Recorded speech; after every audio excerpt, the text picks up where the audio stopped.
In today's video, I'm going to teach you how to leave a workspace in Slack.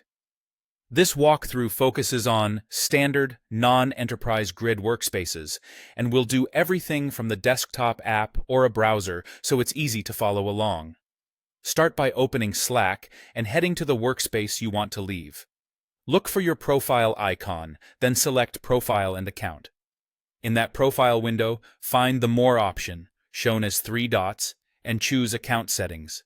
Slack will open a new browser tab for you with your workspace-specific account settings. That's normal. Slack manages certain account actions on the web to keep them secure and consistent. Once the settings page loads in your browser, scroll down until you see the section labeled Deactivate Account. This is the tool Slack uses to remove you from that particular workspace.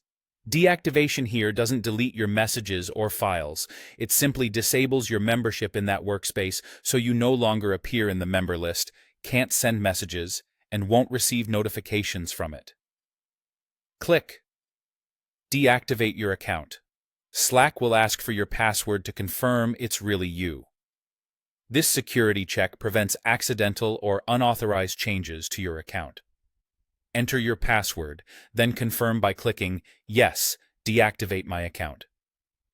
After that, Slack processes the change and signs you out of the workspace. You're now removed from that workspace while your past messages remain in channels and direct messages, subject to your organization's retention settings. It's important to know this deactivation applies only to the workspace you just left. If you're part of multiple Slack workspaces, those other workspaces remain active and unchanged. If you want to leave additional workspaces, repeat the same process in each one. A few practical tips before you finalize the change. Make sure you've wrapped up any open tasks, handed off responsibilities, and saved any personal notes or files you may need later. If you manage channels or own critical files or apps, consider transferring ownership ahead of time so your team isn't blocked after you go. And if your company uses Slack's enterprise grid, the process can differ and may be managed by your organization's administrators. That's all there is to it.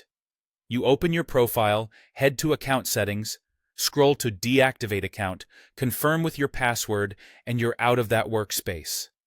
Thanks for watching, and I hope this helped you leave a Slack workspace smoothly and confidently.